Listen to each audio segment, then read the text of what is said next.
Immanuel Kant and German Idealism. Roads to Kant. Never has a system of thought so dominated an epoch as the philosophy of Immanuel Kant dominated the thought of the 19th century. After almost 70 years of quiet and secluded development, the uncanny Scot of Königsberg roused the world from its dogmatic slumber in 1781 with his famous Critique of Pure Reason. And from that year to our own, the critical philosophy has ruled the speculative roost of Europe. The philosophy of Schopenhauer rose to brief power on the Romantic wave that broke in 1848. The theory of evolution swept everything before it after 1859. And the exhilarating iconoclasm of Nietzsche won the center of the philosophic stage as the century came to a close. But these were secondary and surface developments. Underneath them, the strong and steady current of the Kantian movement flowed on, always wider and deeper, until today its essential theorems are the axioms of all mature philosophy. Nietzsche takes Kant for granted and passes on. Schopenhauer calls the Critique the most important work in German literature and considers any man a child until he has understood Kant. Spencer could not understand Kant, and for precisely that reason perhaps fell a little short of the fullest philosophic stature.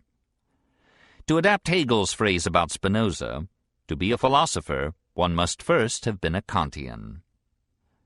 Therefore, let us become Kantians at once. But it cannot be done at once, apparently.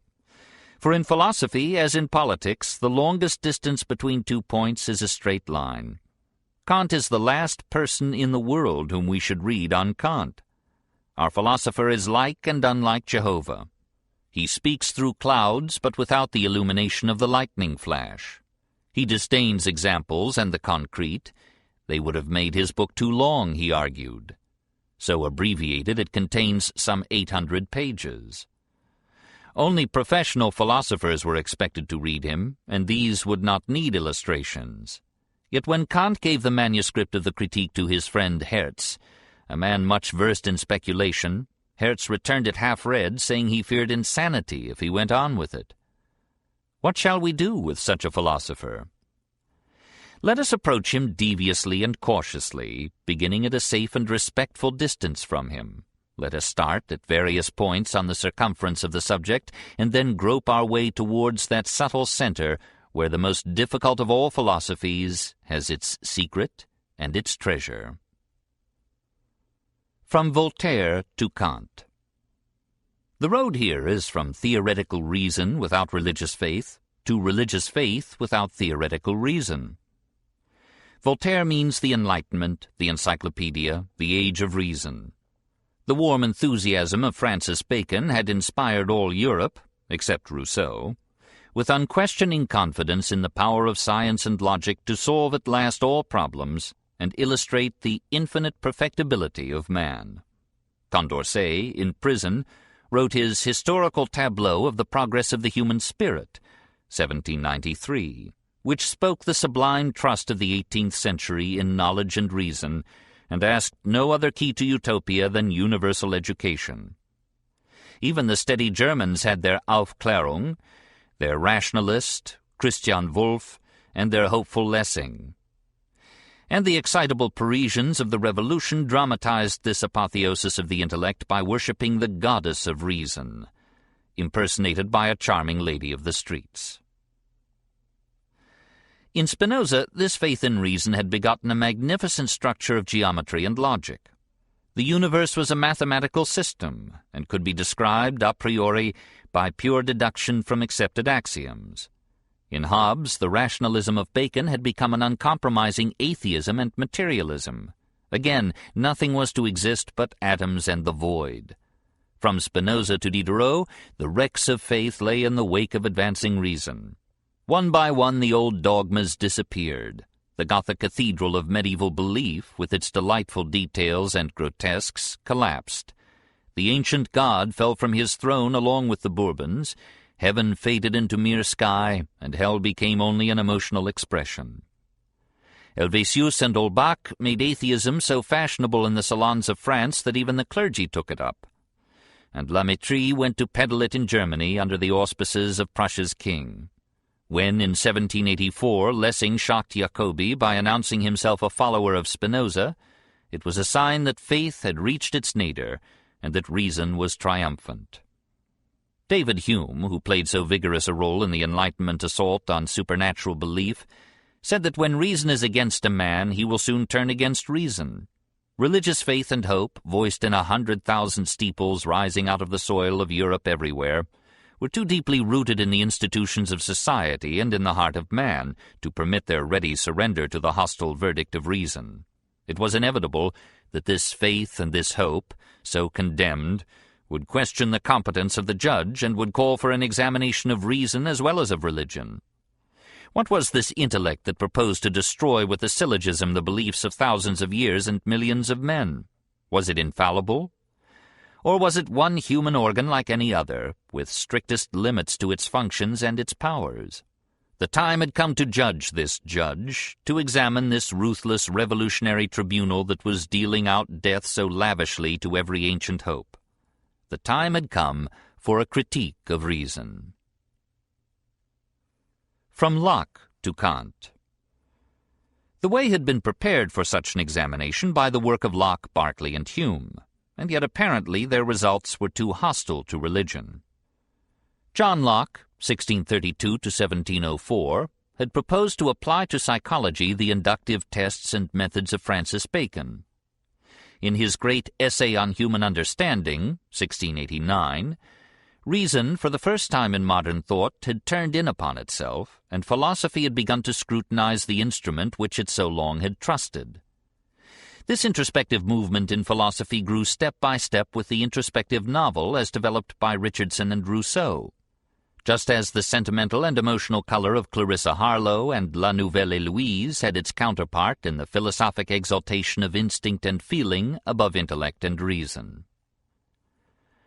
How does knowledge arise?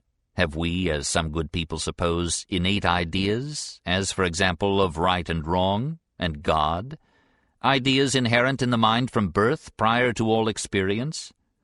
Anxious theologians, worried lest belief in the deity should disappear because God had not yet been seen in any telescope, had thought that faith and morals might be strengthened if their central and basic ideas were shown to be inborn in every normal soul. But Locke, good Christian though he was, ready to argue most eloquently for the reasonableness of Christianity, could not accept these suppositions. He announced quietly that all our knowledge comes from experience and through our senses, that there is nothing in the mind except what was first in the senses. The mind is at birth a clean sheet, a tabula rasa, and sense experience writes upon it in 1,000 ways until sensation begets memory and memory begets ideas. All of which seem to lead to the startling conclusion that since only material things can affect our sense, we know nothing but matter, and must accept a materialistic philosophy. If sensations are the stuff of thought, the hasty argued, matter must be the material of mind. Not at all, said Bishop George Berkeley, 1684 to 1753. This Lockean analysis of knowledge proves rather that matter does not exist except as a form of mind. It was a brilliant idea to refute materialism by the simple expedient of showing that we know of no such thing as matter. In all Europe only a Gaelic imagination could have conceived this metaphysical magic. But see how obvious it is, said the bishop. Has not Locke told us that all our knowledge is derived from sensation? Therefore all our knowledge of anything is merely our sensations of it, and the ideas derived from these sensations. A thing is merely a bundle of perceptions, i.e. classified and interpreted sensations. You protest that your breakfast is much more substantial than a bundle of perceptions, and that a hammer that teaches you carpentry through your thumb has a most magnificent materiality. But your breakfast is at first nothing but a congeries of sensations of sight and smell and touch, and then of taste, and then of internal comfort and warmth. Likewise, the hammer is a bundle of sensations of color, size, shape, weight, touch, etc. Its reality for you is not in its materiality, but in the sensations that come from your thumb. If you had no senses, the hammer would not exist for you at all. It might strike your dead thumb forever, and yet win from you not the slightest attention. It is only a bundle of sensations or a bundle of memories. It is a condition of the mind. All matter, so far as we know it, is a mental condition, and the only reality that we know directly is mind. So much for materialism. But the Irish bishop had reckoned without the Scotch skeptic.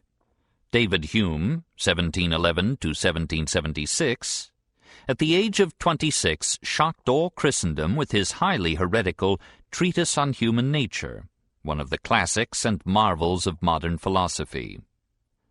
We know the mind, said Hume, only as we know matter, by perception, though it be in this case internal. Never do we perceive any such entity as the mind. We perceive merely separate ideas, memories, feelings, etc.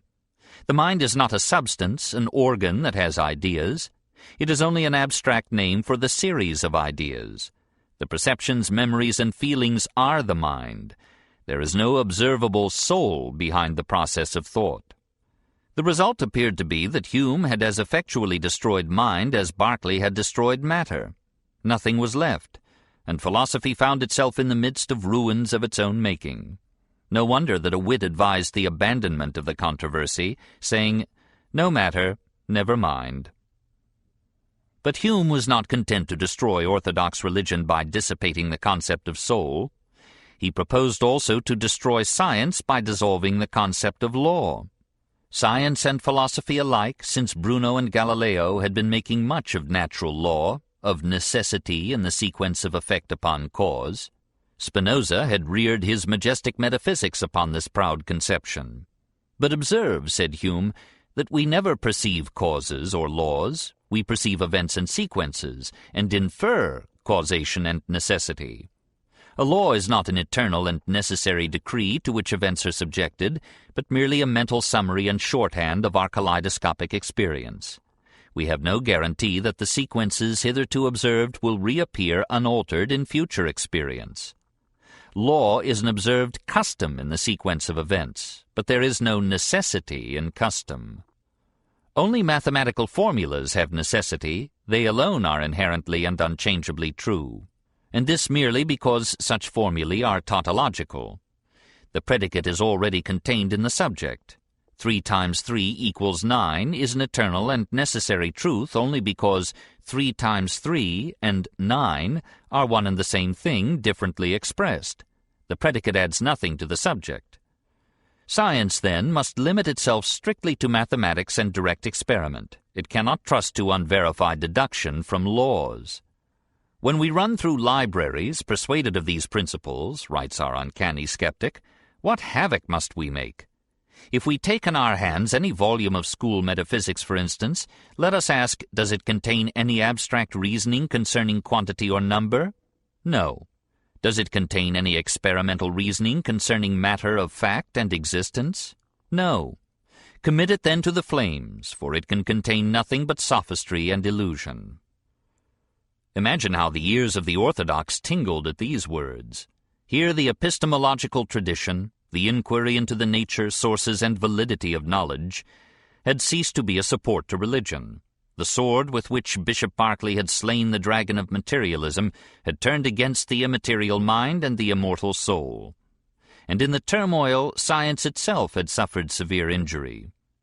No wonder that when Immanuel Kant, in 1775, read a German translation of the works of David Hume, he was shocked by these results, and was roused, as he said, from the dogmatic slumber in which he had assumed without question the essentials of religion and the bases of science.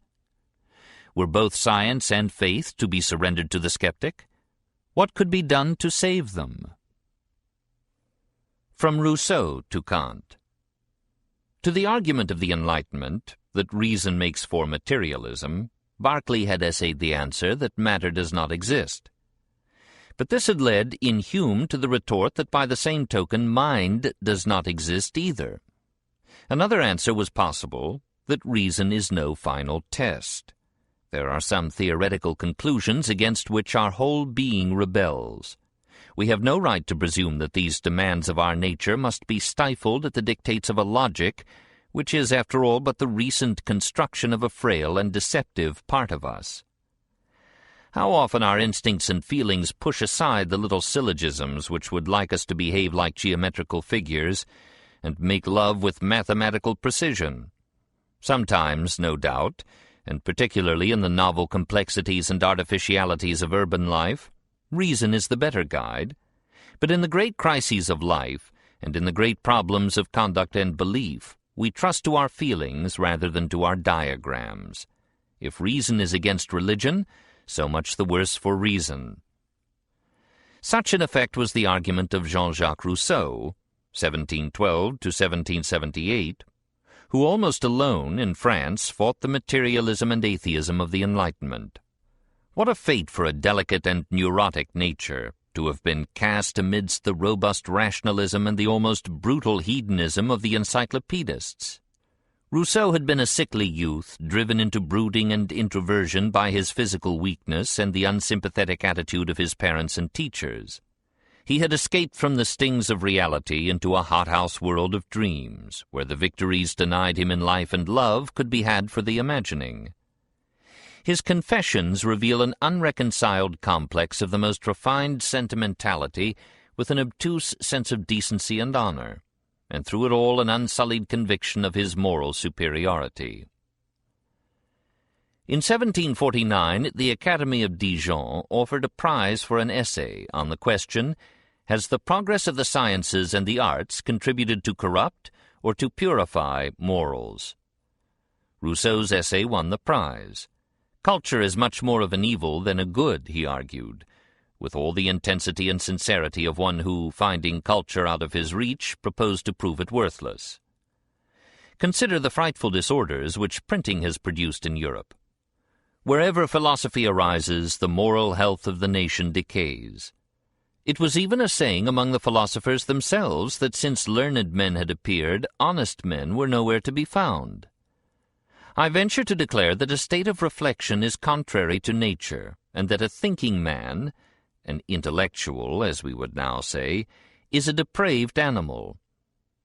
It would be better to abandon our over-rapid development of the intellect and to aim rather at training the heart and the affections. Education does not make a man good, it only makes him clever, usually for mischief. Instinct and feeling are more trustworthy than reason. In his famous novel La Nouvelle Héloïse, 1761, Rousseau illustrated at great length the superiority of feeling to intellect. Sentimentality became the fashion among the ladies of the aristocracy and among some of the men. France was for a century watered with literary and then with actual tears. And the great movement of the European intellect in the 18th century gave way to the romantic emotional literature of 1789 to 1848. The current carried with it a strong revival of religious feeling. The ecstasies of Chateaubriand's Génie du Christianisme, 1802, were merely an echo of the Confession of Faith of the Savoyard Vicar, which Rousseau included in his epical essay on education, Émile, 1762. The argument of the Confession was briefly this, that though reason might be against belief in God and immortality, feeling was overwhelmingly in their favor. Why should we not trust in instinct here, rather than yield to the despair of an arid skepticism? When Kant read Émile, he omitted his daily walk under the linden trees in order to finish the book at once. It was an event in his life to find here another man who was groping his way out of the darkness of atheism, and who boldly affirmed the priority of feeling over theoretical reason in these suprasensual concerns. Here at last was the second half of the answer to irreligion. Now finally all the scoffers and doubters would be scattered.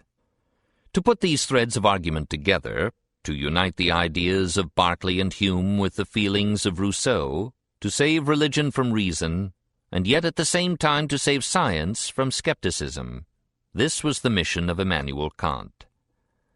But who was Immanuel Kant? Kant himself. He was born at Königsberg, Prussia, in 1724. Except for a short period of tutoring in a nearby village, this quiet little professor, who loved so much to lecture on the geography and ethnology of distant lands, never left his native city. He came of a poor family, which had left Scotland some 100 years before Immanuel's birth. His mother was a pietist, i.e., a member of a religious sect which, like the Methodists of England, insisted on the full strictness and rigor of religious practice and belief. Our philosopher was so immersed in religion from morning to night that on the one hand he experienced a reaction which led him to stay away from church all through his adult life, and on the other hand he kept to the end the somber stamp of the German Puritan, and felt, as he grew old, a great longing to preserve for himself and the world the essentials, at least, of the faith so deeply inculcated in him by his mother. But a young man growing up in the age of Frederick and Voltaire could not insulate himself from the skeptical current of the time. Kant was profoundly influenced even by the men whom later he aimed to refute, and perhaps most of all by his favorite enemy, Hume. We shall see later the remarkable phenomenon of a philosopher transcending the conservatism of his maturity and returning in almost his last work, and at almost the age of 70, to a virile liberalism that would have brought his martyrdom had not his age and his fame protected him. Even in the midst of his work of religious restoration, we hear, with surprising frequency, the tones of another Kant whom we might almost mistake for a Voltaire. Schopenhauer thought it not the least merit of Frederick the Great that under his government Kant could develop himself, and dared to publish his Critique of Pure Reason. Hardly under any other government would a salaried professor, therefore in Germany a government employee, have ventured such a thing. Kant was obliged to promise the immediate successor of the great king that he would write no more. It was in appreciation of this freedom that Kant dedicated the Critique to Zedlitz, Frederick's far-sighted progressive minister of education. In 1755, Kant began his work as private lecturer at the University of Königsberg. For 15 years he was left in this lowly post. Twice his applications for a professorship were refused. At last, in 1770, he was made professor of logic and metaphysics. After many years of experience as a teacher, he wrote a textbook of pedagogy, of which he used to say that it contained many excellent precepts, none of which he had ever applied. Yet he was perhaps a better teacher than writer, and 2 generations of students learned to love him. One of his practical principles was to attend most to those pupils who were of middle ability. The dunces, he said, were beyond all help, and the geniuses would help themselves. Nobody expected him to startle the world with a new metaphysical system. To startle anybody seemed the very last crime that this timid and modest professor would commit. He himself had no expectations in that line. At the age of 42 he wrote, "I have the fortune to be a lover of metaphysics, but my mistress has shown me few favors as yet." He spoke in those days of the bottomless abyss of metaphysics, and of metaphysics as a dark ocean without shores or lighthouse, strewn with many a philosophic wreck. He could even attack the metaphysicians as those who dwelt on the high towers of speculation, where there is usually a great deal of wind. He did not foresee that the greatest of all metaphysical tempests was to be of his own blowing. During these quiet years his interests were rather physical than metaphysical. He wrote on planets, earthquakes, fire, winds, ether, volcanoes, geography, ethnology, and 100 other things of that sort, not usually confounded with metaphysics. His theory of the heavens, 1755, proposed something very similar to the nebular hypothesis of Laplace, and attempted a mechanical explanation of all sidereal motion and development. All the planets, Kant thought, have been or will be inhabited, and those that are farthest from the sun, having had the longest period of growth, have probably a higher species of intelligent organisms than any yet produced on our planet.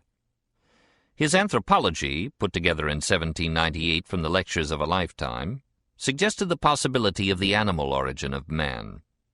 Kant argued that if the human infant, in early ages when man was still largely at the mercy of wild animals, had cried as loudly upon entering the world as it does now, it would have been found out and devoured by beasts of prey. That in all probability, therefore, man was very different at first from what he had become under civilization. And then Kant went on, subtly, "How nature brought about such a development, and by what causes it was aided, we know not. This remark carries us a long way. It suggests the thought whether the present period of history, on the occasion of some great physical revolution, may not be followed by a third, when an orangutan or a chimpanzee would develop the organs which serve for walking, touching, speaking, into the articulated structure of a human being, with a central organ for the use of understanding, and gradually advance under the training of social institutions. Was this use of the future tense Kant's cautiously indirect way of putting forth his view of how man had really developed from the beast? So we see the slow growth of this simple little man, hardly 5 feet tall, modest, shrinking, and yet containing in his head, or generating there, the most far-reaching revolution in modern philosophy. Kant's life, says one biographer, passed like the most regular of regular verbs. Rising, coffee drinking, writing, lecturing, dining, walking, says Heine, each had its set time. And when Immanuel Kant in his grey coat, cane in hand, appeared at the door of his house and strolled towards the small avenue of linden trees which is still called the Philosopher's Walk, the neighbours knew it was exactly 3:30 by the clock. So he promenaded up and down during all seasons, and when the weather was gloomy or the grey clouds threatened rain, his old servant Lampe was seen plodding anxiously after, with a large umbrella under his arm, like a symbol of prudence. He was so frail in physique that he had to take severe measures to regimen himself. He thought it safer to do this without a doctor, so he lived to the age of 80. At 70, he wrote an essay on the power of the mind to master the feeling of illness by force of resolution. One of his favorite principles was to breathe only through the nose, especially when outdoors. Hence, in autumn, winter, and spring, he would permit no one to talk to him on his daily walks. Better silence than a cold. He applied philosophy even to holding up his stockings, by bands passing up into his trousers pockets, where they ended in springs contained in small boxes. He thought everything out carefully before acting, and therefore remained a bachelor all his life long. Twice he thought of offering his hand to a lady, but he reflected so long that in one case the lady married a bolder man, and in the other the lady removed from Königsberg before the philosopher could make up his mind. Perhaps he felt, like Nietzsche, that marriage would hamper him in the honest pursuit of truth. A married man, Talleyrand used to say, will do anything for money. And Kant had written at 22 with all the fine enthusiasm of omnipotent youth, I have already fixed upon the line which I am resolved to keep. I will enter on my course, and nothing shall prevent me from pursuing it. And so he persevered, through poverty and obscurity, sketching and writing and rewriting his magnum opus for almost 15 years, finishing it only in 1781, when he was 57 years old. Never did a man mature so slowly, and then again, never did a book so startle and upset the philosophic world. The Critique of Pure Reason. A word about what to read. Kant himself is hardly intelligible to the beginner because his thought is insulated with a bizarre and intricate terminology, hence the paucity of direct quotation in this chapter. Perhaps the simplest introduction is Wallace's Kant in the Blackwood Philosophical Classics. Heavier and more advanced is Paulson's Immanuel Kant. Chamberlain's Immanuel Kant, 2 volumes, New York, 1914, is interesting but erratic and digressive. A good criticism of Kant may be found in Schopenhauer's World as Will and Idea, Volume 2, pages 1 to 159, but caveat emptor. What is meant by this title? Critique is not precisely a criticism, but a critical analysis. Kant is not attacking pure reason, except at the end to show its limitations. Rather, he hopes to show its possibility, and to exalt it above the impure knowledge which comes to us through the distorting channels of sense. For pure reason is to mean knowledge that does not come through our senses, but is independent of all sense experience, knowledge belonging to us by the inherent nature and structure of the mind. At the very outset, then, Kant flings down a challenge to Locke and the English school.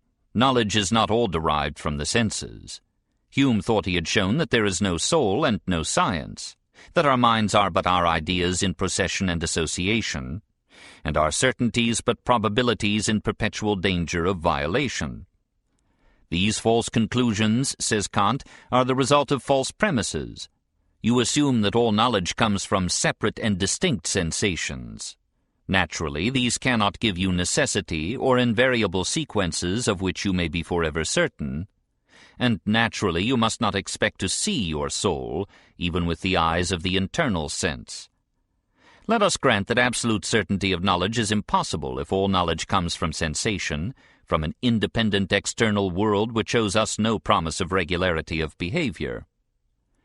But what if we have knowledge that is independent of sense experience, knowledge whose truth is certain to us even before experience, a priori? Then absolute truth and absolute science would become possible, would it not? Is there such absolute knowledge? This is the problem of the first critique. My question is what we can hope to achieve with reason when all the material and assistance of experience are taken away. The critique becomes a detailed biology of thought, an examination of the origin and evolution of concepts, an analysis of the inherited structure of the mind. This, as Kant believes, is the entire problem of metaphysics. In this book I have chiefly aimed at completeness, and I venture to maintain that there ought not to be one single metaphysical problem that has not been solved here, or to the solution of which the key at least has not here been supplied. Exegi monumentum aere perennius. With such egotism nature spurs us on to creation. The critique comes to the point at once. Experience is by no means the only field to which our understanding can be confined. Experience tells us what is, but not that it must be necessarily what it is and not otherwise. It therefore never gives us any really general truths, and our reason, which is particularly anxious for that class of knowledge, is roused by it rather than satisfied. General truths, which at the same time bear the character of an inward necessity, must be independent of experience, clear and certain in themselves. That is to say, they must be true no matter what our later experience may be, true even before experience, true a priori. How far can we advance independently of all experience in a priori knowledge is shown by the brilliant example of mathematics. Mathematical knowledge is necessary and certain. We cannot conceive of future experience violating it. We may believe that the sun will rise in the west tomorrow, or that someday in some conceivable asbestos world fire will not burn stick, but we cannot for the life of us believe that 2 times 2 will ever make anything else than 4. Such truths are true before experience. They do not depend on experience past, present, or to come. Therefore they are absolute and necessary truths. It is inconceivable that they should ever become untrue. But whence do we get this character of absoluteness and necessity? Not from experience, for experience gives us nothing but separate sensations and events which may alter their sequence in the future. These truths derive their necessary character from the inherent structure of our minds, from the natural and inevitable manner in which our minds must operate. For the mind of man, and here at last is the great thesis of Kant, is not passive wax upon which experience and sensation write their absolute and yet whimsical will, nor is it a mere abstract name for the series or group of mental states. It is an active organ which molds and coordinates sensations into ideas, an organ which transforms the chaotic multiplicity of experience into the ordered unity of thought. Transcendental Aesthetic. The effort to answer this question, to study the inherent structure of the mind or the innate laws of thought, is what Kant calls transcendental philosophy, because it is a problem transcending sense experience. I call knowledge transcendental which is occupied not so much with objects as with our a priori concepts of objects, with our modes of correlating our experience into knowledge. There are 2 grades or stages in this process of working up the raw material of sensation into the finished product of thought. The first stage is the coordination of sensations by applying to them the forms of perception, space, and time. The second stage is the coordination of the perceptions so developed by applying to them the forms of conception, the categories of thought. Kant, using the word aesthetic in its original and etymological sense, as connoting sensation or feeling, calls the study of the first of these stages transcendental aesthetic, and using the word logic as meaning the science of the forms of thought, he calls the study of the second stage transcendental logic. These are terrible words, which will take meaning as the argument proceeds. Once over this hill, the road to Kant will be comparatively clear. Now, just what is meant by sensations and perceptions, and how does the mind change the former into the latter? By itself, a sensation is merely the awareness of a stimulus. We have a taste on the tongue, an odor in the nostrils, a sound in the ears, a temperature on the skin, a flash of light on the retina, a pressure on the fingers. It is the raw, crude beginning of experience. It is what the infant has in the early days of its groping mental life. It is not yet knowledge. But let these various sensations group themselves about an object in space and time, say, this apple. Let the odor in the nostrils and the taste on the tongue, the light on the retina, the shape-revealing pressure of the fingers and the hand unite and group themselves about this thing, and there is now an awareness not so much of a stimulus as of a specific object. There is a perception. Sensation has passed into knowledge. But again, was this passage, this grouping, automatic? Did the sensations of themselves, spontaneously and naturally, fall into a cluster and an order and so become perception? Yes, said Locke and Hume. Not at all, says Kant. For these varied sensations come to us through varied channels of sense, through 1,000 afferent nerves that pass from skin and eye and ear and tongue into the brain. What a medley of messengers they must be as they crowd into the chambers of the mind, calling for attention. No wonder Plato spoke of the rabble of the senses. And left to themselves, they remain rabble, a chaotic manifold, pitifully impotent, waiting to be ordered into meaning and purpose and power. As readily might the messages brought to a general from 1,000 sectors of the battle line weave themselves unaided into comprehension and command. No, there is a lawgiver for this mob, a directing and coordinating power that does not merely receive, but takes these atoms of sensation and molds them into sense. Observe first that not all of the messages are accepted. Myriad forces play upon your body at this moment. A storm of stimuli beats down upon the nerve endings which, amoeba-like, you put forth to experience the external world. But not all that call are chosen. Only those sensations are selected that can be molded into perceptions suited to your present purpose, or that bring those imperious messages of danger which are always relevant. The clock is ticking, and you do not hear it, but that same ticking, not louder than before, will be heard at once if your purpose wills it so. The mother asleep at her infant's cradle is deaf to the turmoil of life about her. But let the little one move, and the mother gropes her way back to waking attention like a diver rising hurriedly to the surface of the sea. Let the purpose be addition, and the stimulus 2 and 3 brings the response 5. Let the purpose be multiplication, and the same stimulus, the same auditory sensations, 2 and 3, bring the response 6. Association of sensations or ideas is not merely by contiguity in space or time, nor by similarity, nor by recency, frequency, or intensity of experience. It is above all determined by the purpose of the mind. Sensations and thoughts are servants. They await our call. They do not come unless we need them.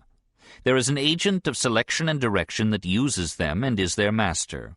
In addition to the sensations and the ideas, there is the mind.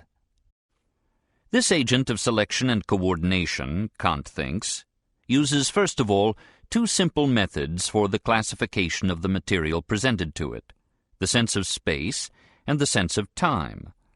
As the general arranges the messages brought him according to the place from which they come, and the time at which they were written, and so finds an order and a system for them all, so the mind allocates its sensations in space and time, attributes them to this object here or that object there, to this present time or to that past. Space and time are not things perceived, but modes of perception, ways of putting sense into sensation. Space and time are organs of perception. They are a priori because all ordered experience involves and presupposes them. Without them, sensations could never grow into perceptions. They are a priori because it is inconceivable that we should ever have any future experience that will not also involve them. And because they are a priori, their laws, which are the laws of mathematics, are a priori, absolute and necessary, world without end. It is not merely probable, it is certain that we shall never find a straight line that is not the shortest distance between 2 points. Mathematics at least is saved from the dissolvent skepticism of David Hume. Can all the sciences be similarly saved? Yes, if their basic principle, the law of causality, that a given cause must always be followed by a given effect, can be shown, like space and time, to be so inherent in all the processes of understanding that no future experience can be conceived that would violate or escape it. Is causality, too, a priori, an indispensable prerequisite and condition of all thought? Transcendental analytic.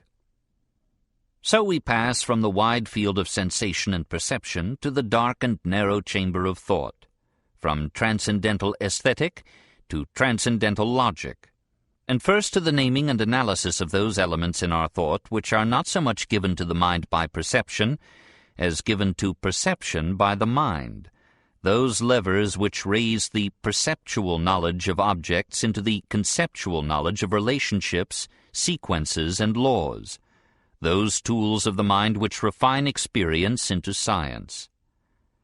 Just as perceptions arranged sensations around objects in space and time, so conception arranges perceptions, objects and events, about the ideas of cause, unity, reciprocal relation, necessity, contingency, etc. These and other categories are the structure into which perceptions are received and by which they are classified and molded into the ordered concepts of thought. These are the very essence and character of the mind. Mind is the coordination of experience. And here again observe the activity of this mind that was, to Locke and Hume, mere passive wax under the blows of sense experience. Consider a system of thought like Aristotle's. Is it conceivable that this almost cosmic ordering of data should have come by the automatic anarchistic spontaneity of the data themselves? See this magnificent card catalogue in the library, intelligently ordered into sequence by human purpose. Then picture all these card cases thrown upon the floor, all these cards scattered pell-mell into riotous disorder. Can you now conceive these scattered cards pulling themselves up, Munchausen-like, from their disarray, passing quietly into their alphabetical and topical places in their proper boxes, and each box into its fit place in the rack, until all should be order and sense and purpose again? What a miracle story these skeptics have given us after all. Sensation is unorganized stimulus. Perception is organized sensation. Conception is organized perception. Science is organized knowledge. Wisdom is organized life. Each is a greater degree of order and sequence and unity. Whence this order, this sequence, this unity? Not from the things themselves, for they are known to us only by sensations that come through 1,000 channels at once in disorderly multitude. It is our purpose that put order and sequence and unity upon this importunate lawlessness. It is ourselves, our personalities, our minds that bring light upon these seas. Locke was wrong when he said, "There is nothing in the intellect except what was first in the senses." Leibniz was right when he added, "Nothing except the intellect itself." Perceptions without conceptions, says Kant, are blind. If perceptions wove themselves automatically into ordered thought, if mind were not an active effort hammering out order from chaos, how could the same experience leave one man mediocre, and in a more active and tireless soul be raised to the light of wisdom and the beautiful logic of truth? The world, then, has order, not of itself, but because the thought that knows the world is itself an ordering, the first stage in that classification of experience which at last is science and philosophy. The laws of thought are also the laws of things, for things are known to us only through this thought that must obey these laws, since it and they are one. In effect, as Hegel was to say, the laws of logic and the laws of nature are one, and logic and metaphysics merge. The generalized principles of science are necessary because they are ultimate laws of thought that are involved and presupposed in every experience, past, present, and to come. Science is absolute, and truth is everlasting. Transcendental dialectic.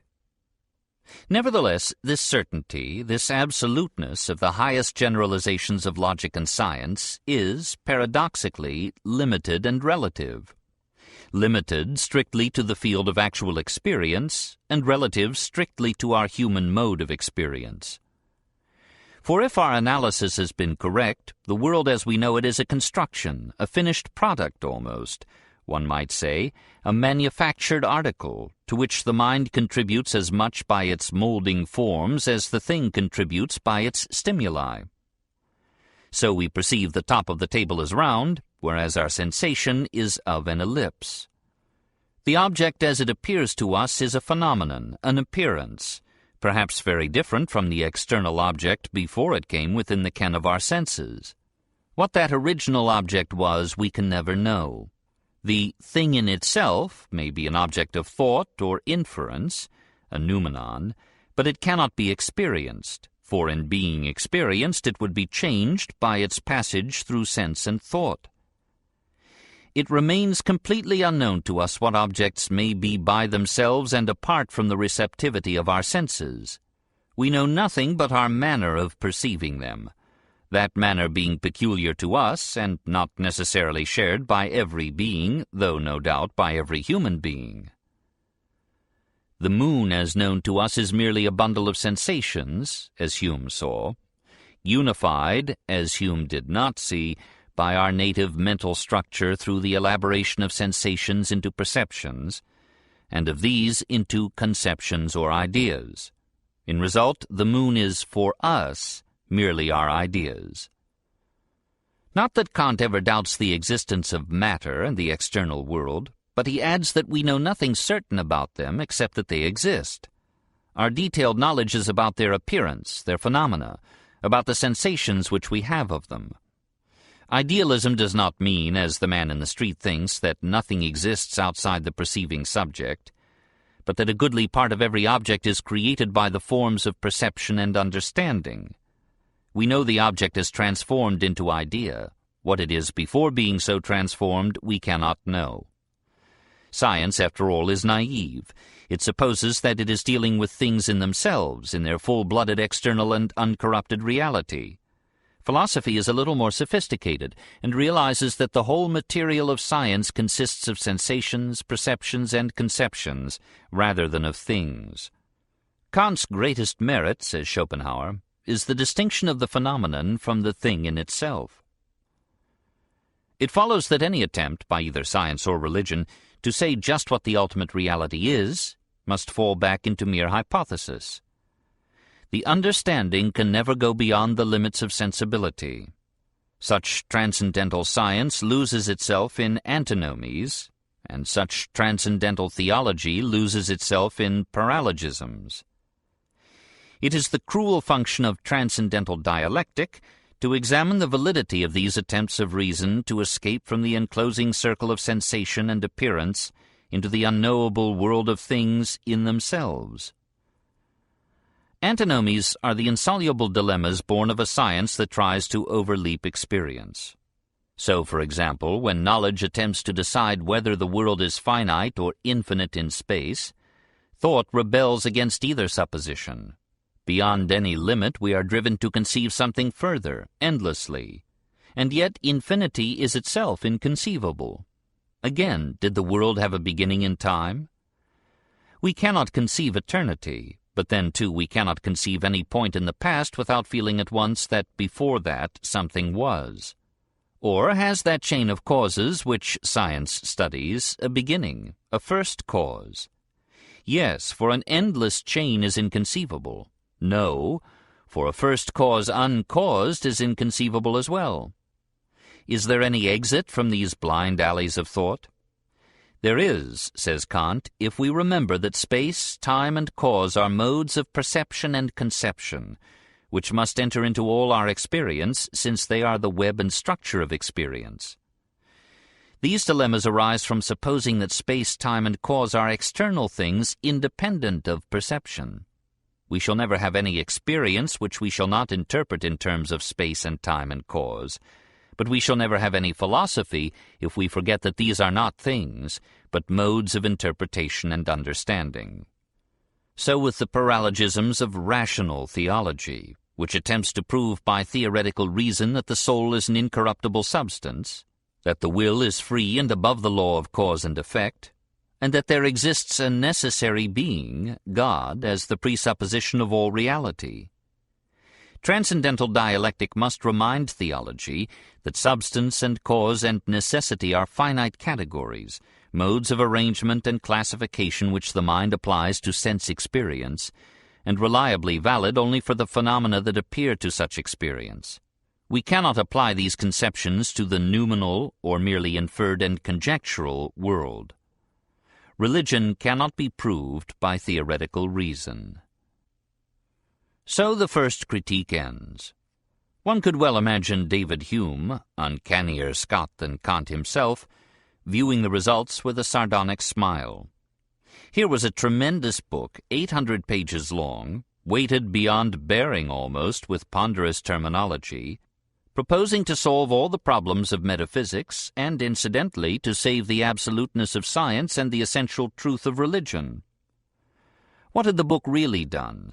It had destroyed the naive world of science and limited it, if not in degree, certainly in scope, and to a world confessedly of mere surface and appearance, beyond which it could issue only in farcical antinomies.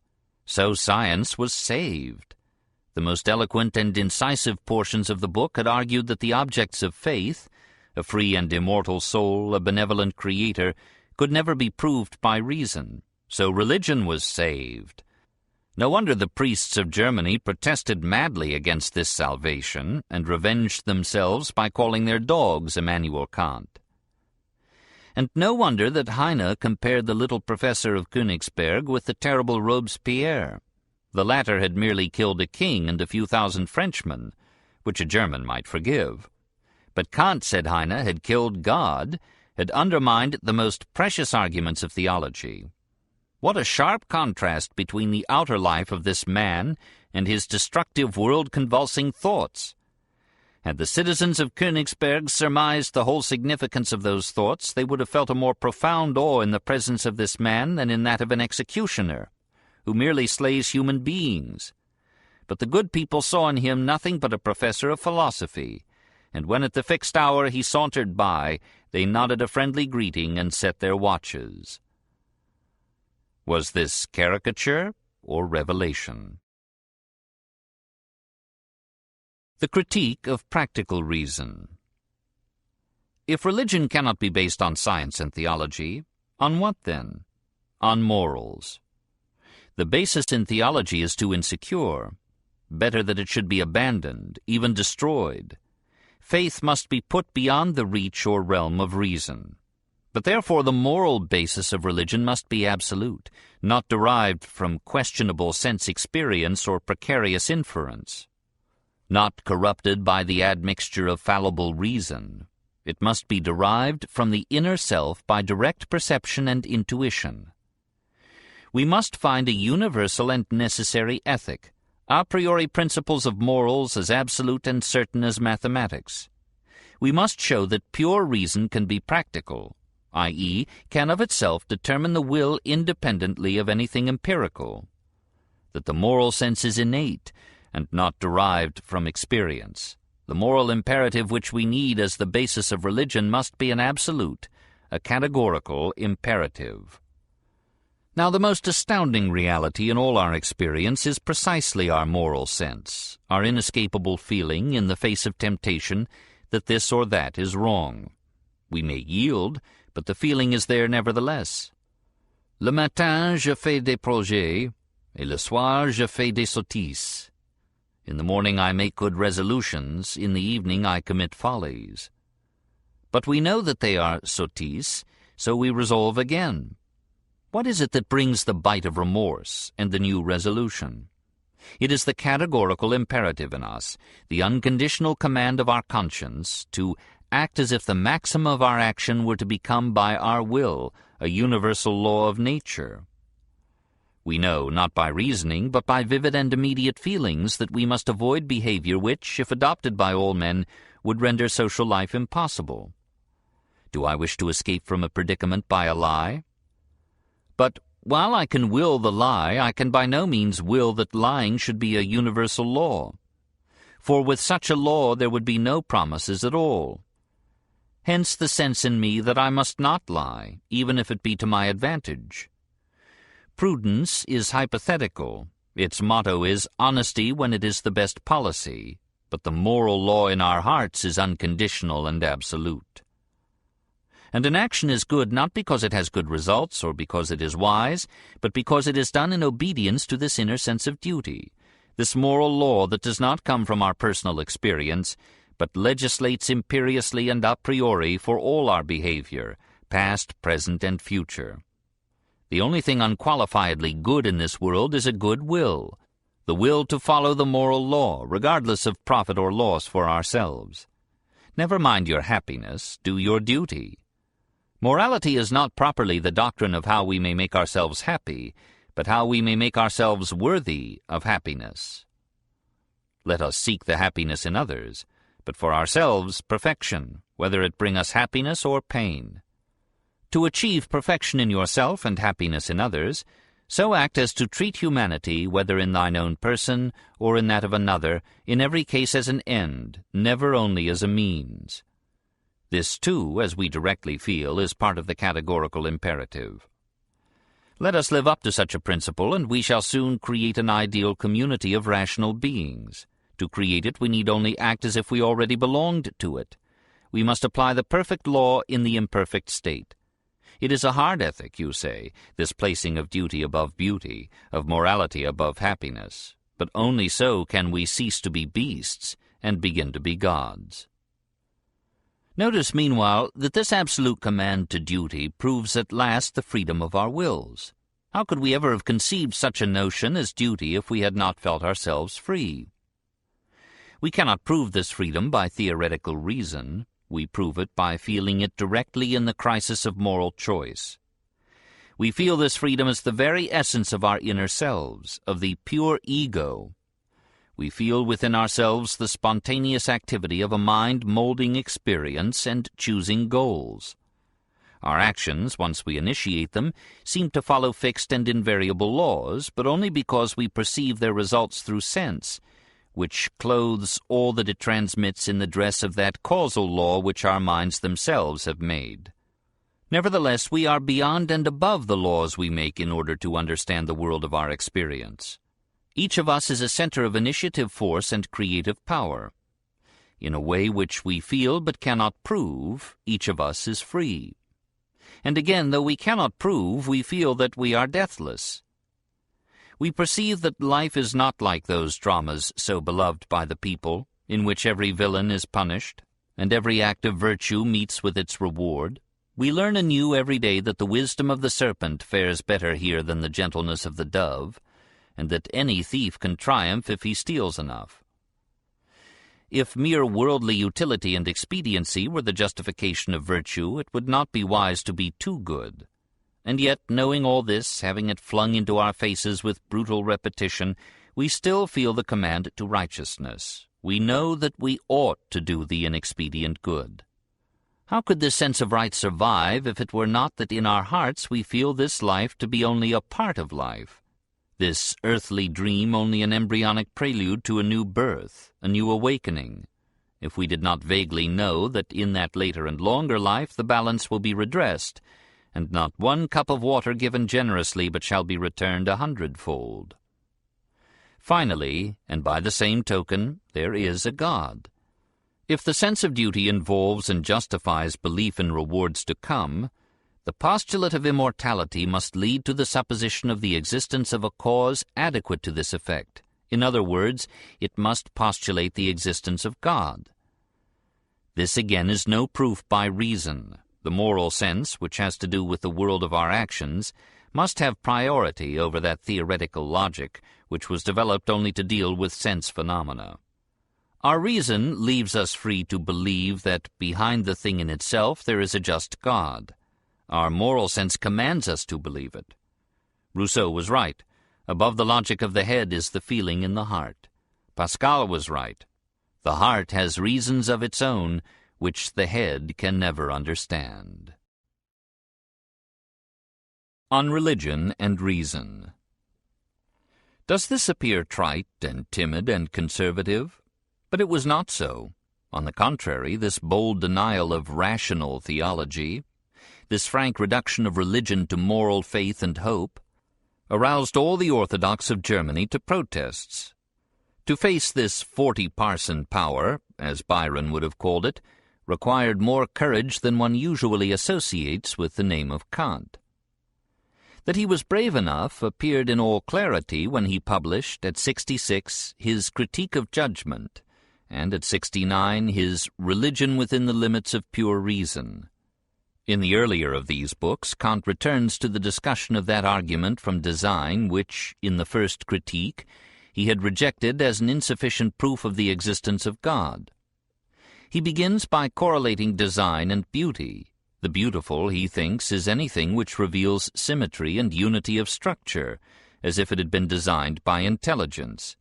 He observes in passing, and Schopenhauer here helped himself to a good deal of his theory of art, that the contemplation of symmetrical design always gives us a disinterested pleasure, and that an interest in the beauty of nature for its own sake is always a sign of goodness. Many objects in nature show such beauty, such symmetry and unity, as almost to drive us to the notion of supernatural design.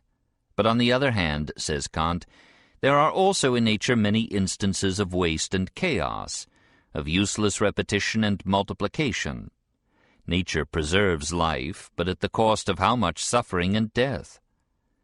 The appearance of external design, then, is not a conclusive proof of providence.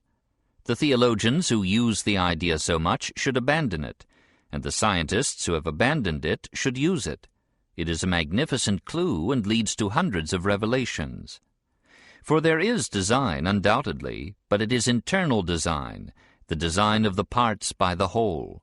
And if science will interpret the parts of an organism in terms of their meaning for the whole, it will have an admirable balance for that other heuristic principle, the mechanical conception of life, which is also fruitful for discovery, but which alone can never explain the growth of even a blade of grass. The essay on religion is a remarkable production for a man of 69. It is perhaps the boldest of all the books of Kant. Since religion must be based not on the logic of theoretical reason, but on the practical reason of the moral sense, it follows that any Bible or revelation must be judged by its value for morality, and cannot itself be the judge of a moral code. Churches and dogmas have value only insofar as they assist the moral development of the race. When mere creeds or ceremonies usurp priority over moral excellence as a test of religion, religion has disappeared. The real church is a community of people, however scattered and divided, who are united by devotion to the common moral law. It was to establish such a community that Christ lived and died.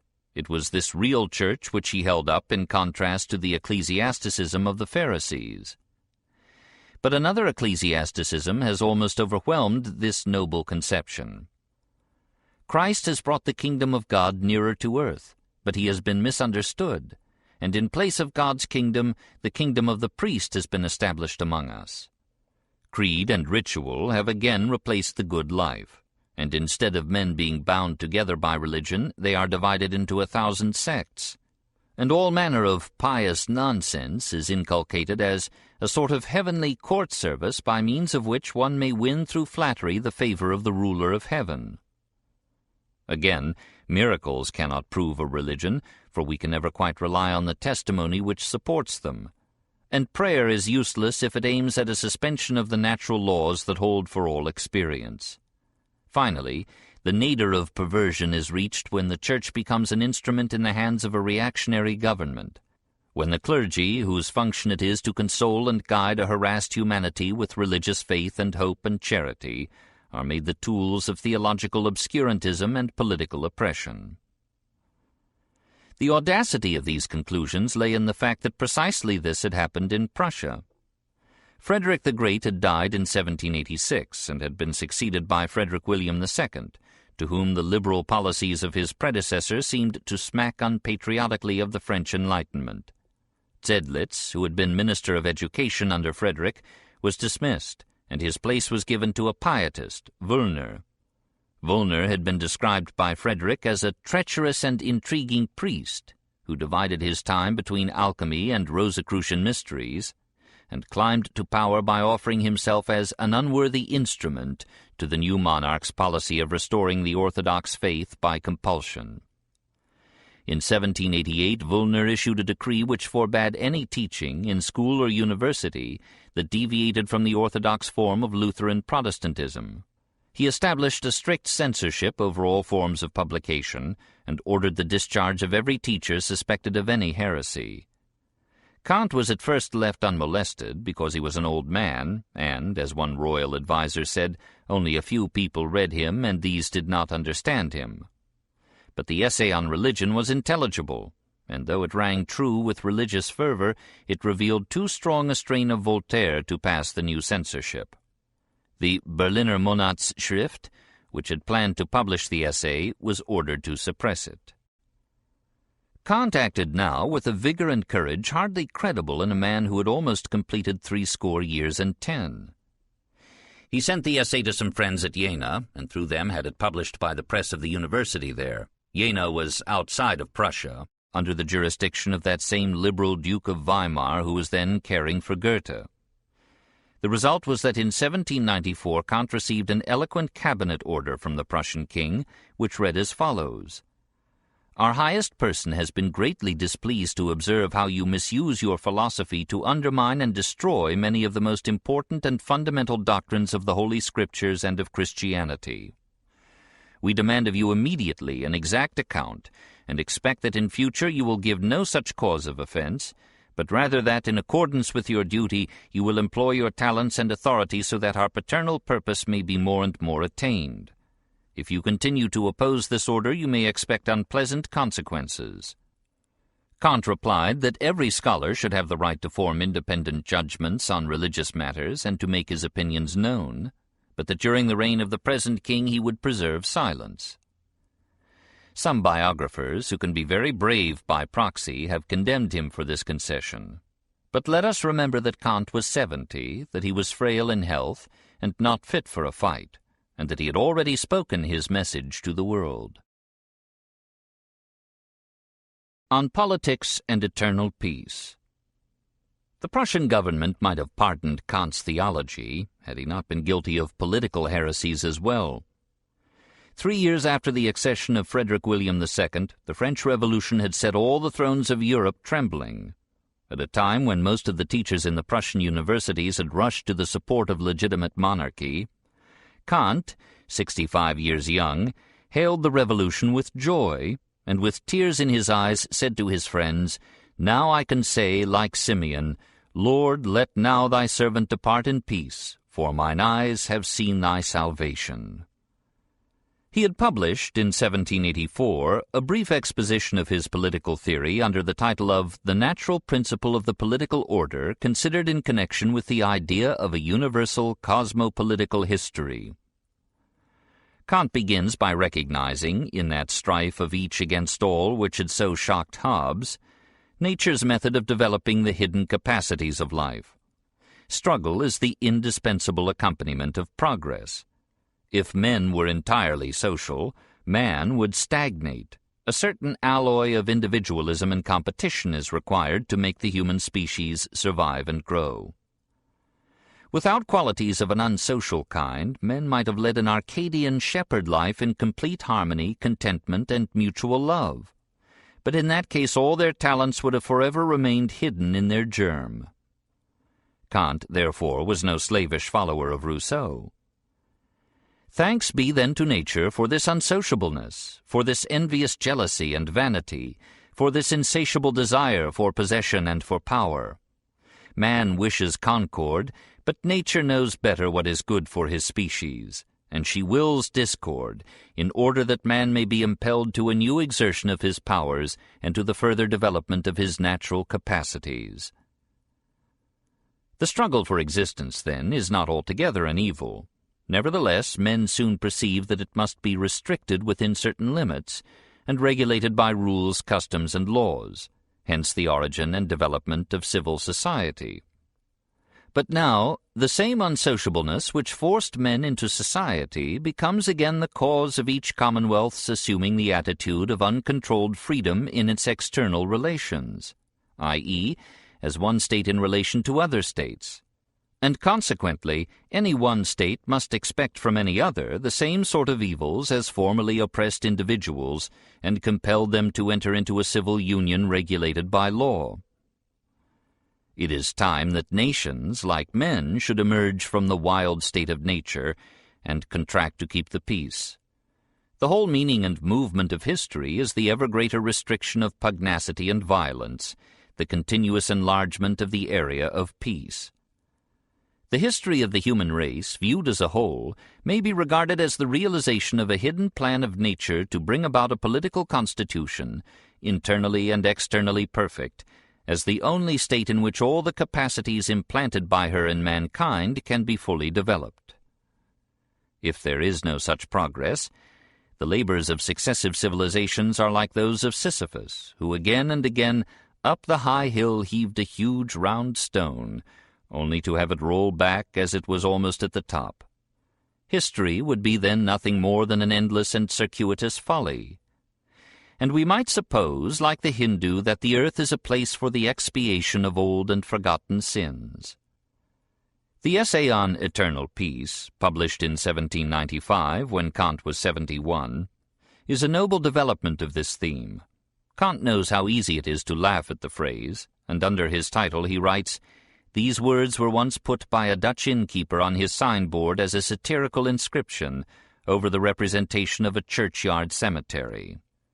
Kant had before complained, as apparently every generation must, that our rulers have no money to spend on public education because all their resources are already placed to the account of the next war. The nations will not really be civilized until all standing armies are abolished. The audacity of this proposal stands out when we remember that it was Prussia itself which, under the father of Frederick the Great, had been the first to establish conscription. Standing armies excite states to outrival one another in the number of their armed men, which has no limit. Through the expense occasioned thereby, peace becomes in the long run more oppressive than a short war, and standing armies are thus the cause of aggressive wars undertaken in order to get rid of this burden. For in time of war the army would support itself on the country by requisitioning, quartering, and pillaging, preferably in the enemy's territory, but if necessary in one's own land. Even this would be better than supporting it out of government funds. Much of this militarism, in Kant's judgment, was due to the expansion of Europe into America and Africa and Asia, with the resultant quarrels of the thieves over their new booty. If we compare the barbarian instances of inhospitality with the inhuman behavior of the civilized, and especially the commercial states of our continent, the injustice practiced by them even in their first contact with foreign lands and peoples fills us with horror, the mere visiting of such peoples being regarded by them as equivalent to a conquest. America, the Negro lands, the Spice Islands, the Cape of Good Hope, etc., on being discovered, were treated as countries that belonged to nobody, for the aboriginal inhabitants were reckoned as nothing. And all this has been done by nations who make a great ado about their piety, and who, while drinking up iniquity like water, would have themselves regarded as the very elect of the orthodox faith. The old fox of Königsberg was not silenced yet. Kant attributed this imperialistic greed to the oligarchical constitution of European states. The spoils went to a select few and remained substantial even after division. If democracy were established and all shared in political power, the spoils of international robbery would have to be so subdivided as to constitute a resistible temptation. Hence the first definitive article in the conditions of eternal peace is this: the civil constitution of every state shall be republican, and war shall not be declared except by a plebiscite of all the citizens. When those who must do the fighting have the right to decide between war and peace, history will no longer be written in blood. On the other hand, in a constitution where the subject is not a voting member of the state, and which is therefore not republican, the resolution to go to war is a matter of the smallest concern in the world. For in this case the ruler, who as such is not a mere citizen, but the owner of the state, need not in the least suffer personally by war, nor has he to sacrifice his pleasures of the table or the chase, or his pleasant palaces, court festivals, or the like.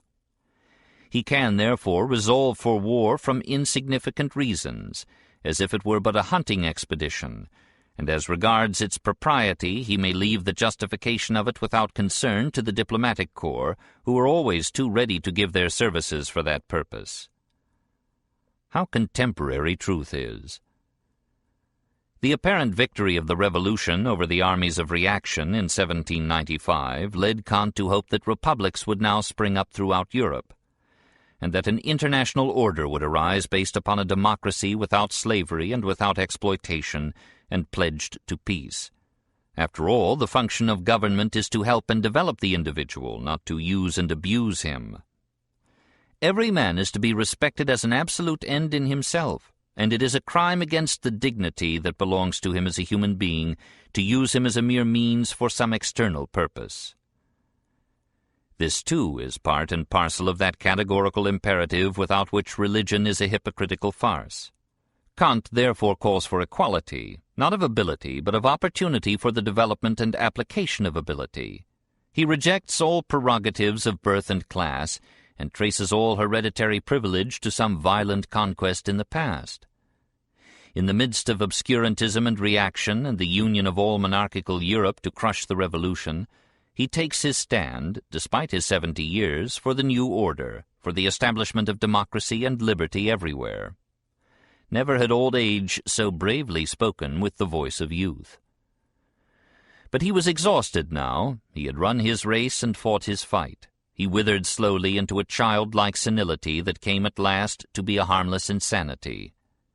One by one his sensibilities and his powers left him, and in 1804, aged 79, he died quietly and naturally, like a leaf falling from a tree. Criticism and estimate. And now, how does this complex structure of logic, metaphysics, psychology, ethics, and politics stand today, after the philosophic storms of a century have beaten down upon it?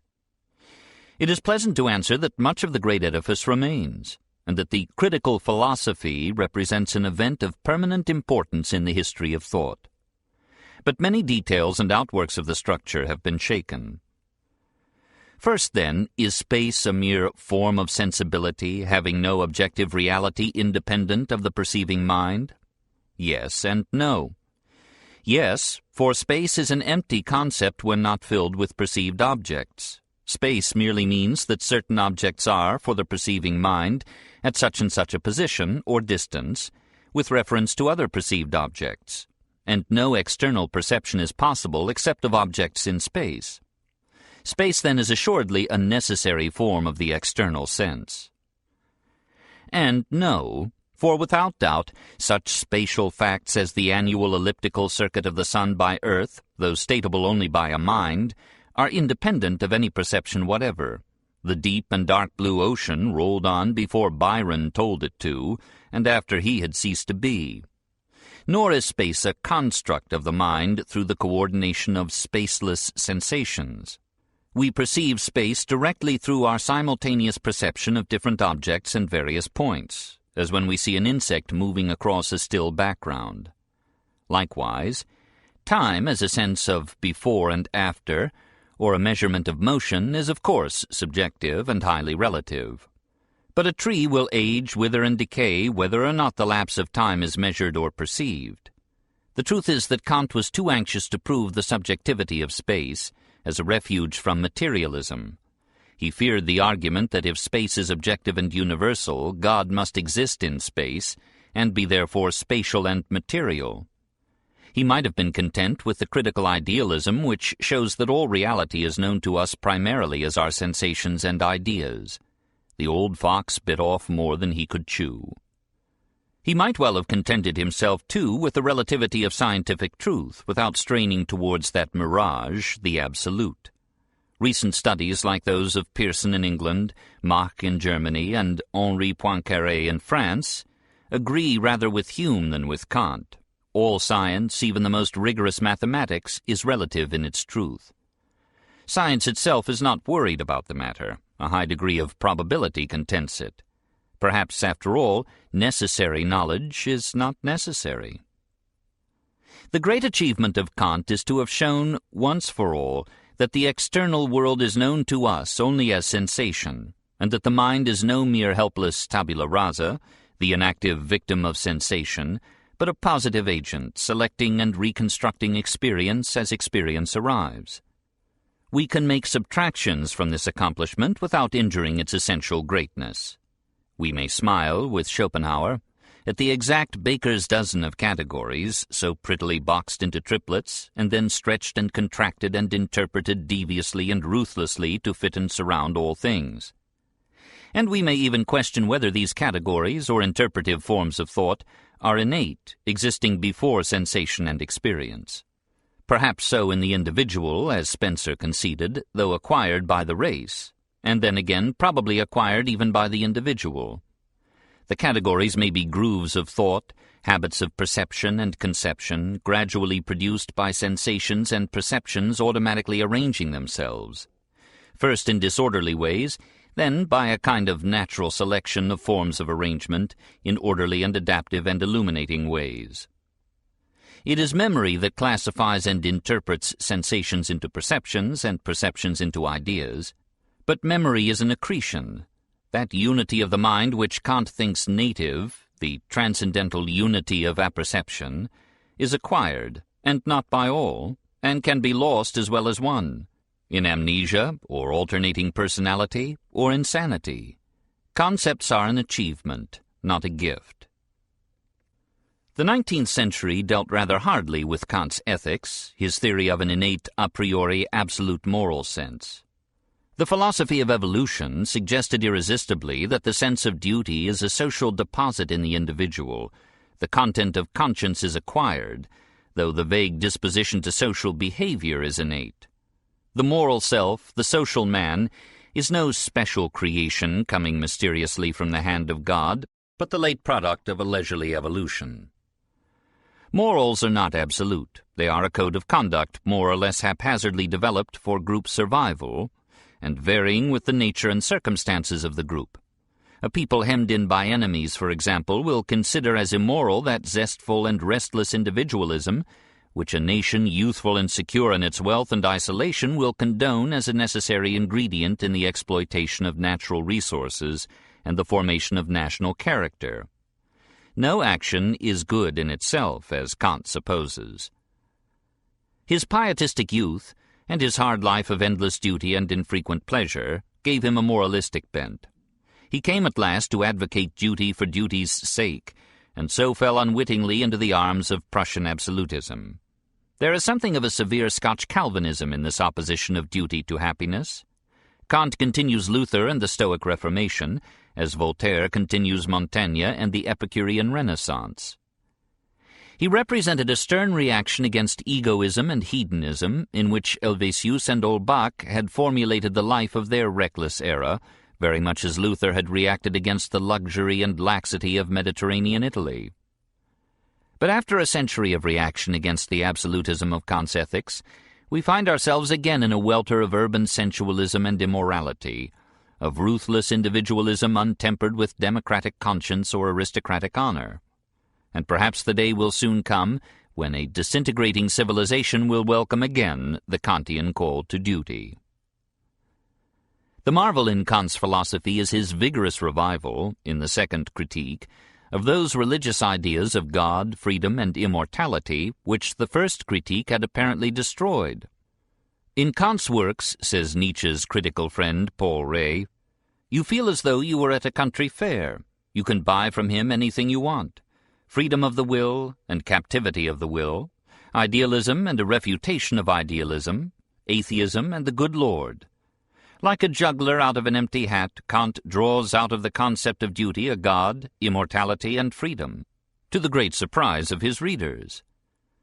Schopenhauer, too, takes a fling at the derivation of immortality from the need of reward.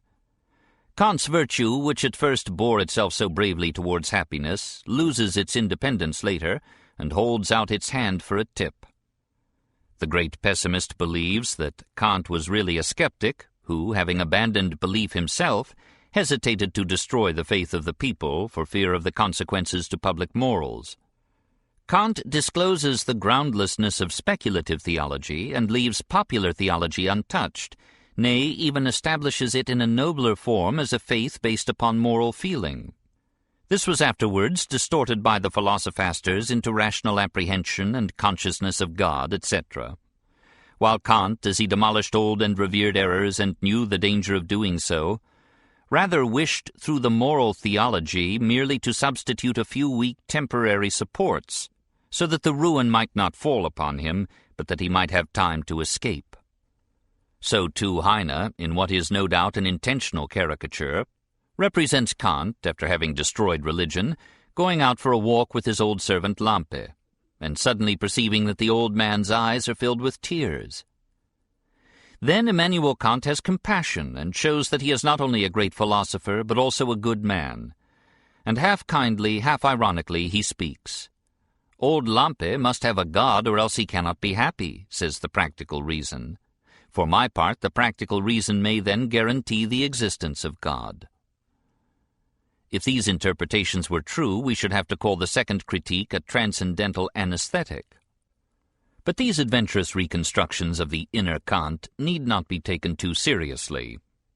The fervor of the essay on religion within the limits of pure reason indicates a sincerity too intense to be questioned, and the attempt to change the base of religion from theology to morals, from creeds to conduct, could have come only from a profoundly religious mind.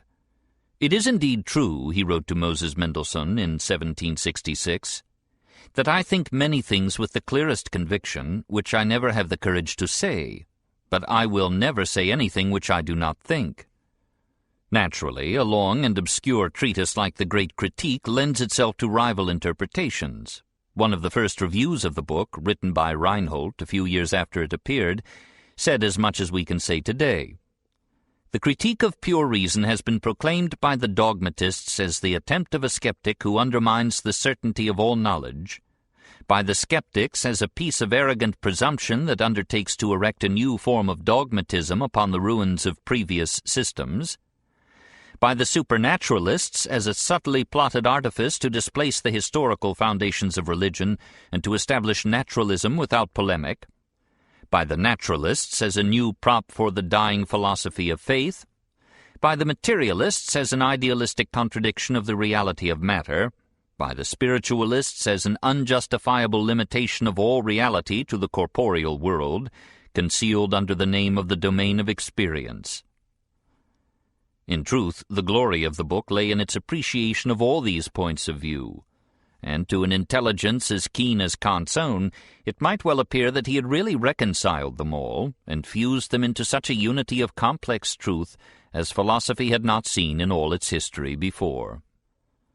As to his influence, the entire philosophic thought of the 19th century revolved about his speculations.